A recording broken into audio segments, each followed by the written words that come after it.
Hello students, आज हम इस वीडियो में चैप्टर नंबर 4 का 7th क्वेश्चन करेंगे। इससे पहले 1 to 6 हम कर चुके हैं, उनका लिंक आपको डिस्क्रिप्शन बॉक्स में मिल जाएगा, वहाँ से आप देख सकते हो। 7th क्वेश्चन चलिए स्टार्ट करते हैं। इसमें आपको cash book and bank book आपको इन 30 बनानी होती है। उसके लिए सबसे पहले आपको date particular cash bank, date particular cash और बैंक का एक परफॉर्मा बना लेना है। इसमें दो साइड्स होती है, ये होती है हमारी डेबिट साइड। डेबिट साइड में हमेशा जब भी आपका कैश और बैंक इंक्रीज होगा वो आपका डेबिट साइड आएगा। ये होती है हमारी क्रेडिट साइड। इसमें जब आपका कैश या फिर बैंक जो भी है वो आपका डिक्रीज होता है यानी कि कम होता है, तो वो आपका क्रेडिट साइड एंट्री होती है। ठीक है, चलिए जो हमारे क्वेश्चन की एंट्री जब हम सॉल्व कर लेते हैं। देखो सबसे पहली एंट्री क्या है, 1 जुलाई 2017 की एंट्री है।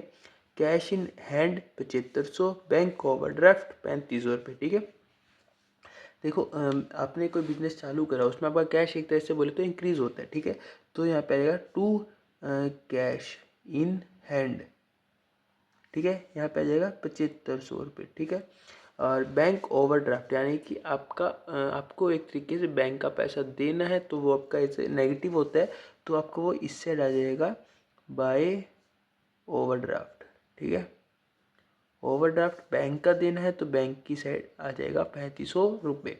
कैश में कोई इम्पैक्ट नहीं पड़ेगा इसका। ठीक है, अभी देखो नेक्स्ट एंट्री है, 3 तारीख है, पेड वेजिस 200 रुपये, यानी कि कैश इस आपका गड्ढा है तो आ जाएगा बाय वेजिस। ठीक है, कितना है 200 रुपये, कैश हो गया कम। उसके बाद 5 तारीख को कैश सेल करा है अपने 7000 रुपये का। देखो कैश में सेल करा तो आपका कैश बढ़ जाएगा, तो आ जाएगा टू सेल। कैश में करा है, कैश हो गया 7000। देखो 10 तारीख को कैश डिपॉजिट इनटू बैंक 4000 रुपये, हमने कैश डिपॉजिट करा है बैंक में।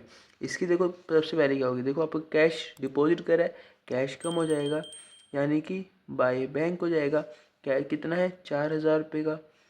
ठीक है, अब इसी साइड ये एंट्री आएगी, ये तो आपका कैश कम हो गया, इधर बैंक में बढ़ जाएगा, तो आएगा टू कैश पर कितना है 4000 रुपये का। अभी देखो एक एंट्री का आपका दोनों साइड इम्पैक्ट पड़ा है, तो ये एंट्री होती है हमारी कॉन्ट्रा एंट्री। ठीक है, अभी देखो नेक्स्ट एंट्री, इसमें आप देखो पहले अपने कैश कम कर दिया, फिर बैंक में जमा करवाया, बैंक में आपका कैश इंक्रीज हो गया। ठीक है, अभी देखो नेक्स्ट एंट्री 15 तारीख की, good purchase and paid by cheque 2000 रुपये, यानी कि माल खरीदा और आपने उसे चेक के द्वारा पैसा दिया, यानी बैंक में कम होगा। 15 तारीख को होगा बाय परचेज। ठीक है, चेक के द्वारा दिया है 2000 रुपये, 2000। ठीक है, उसके बाद देखो 20 तारीख है, रेंट पे करा है बाय रेंट कितना 500।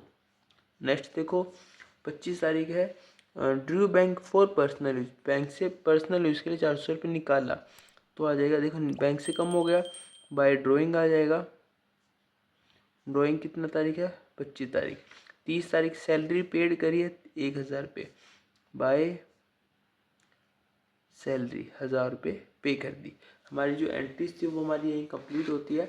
अभी आपको इसका बैलेंस निकाल लेना है।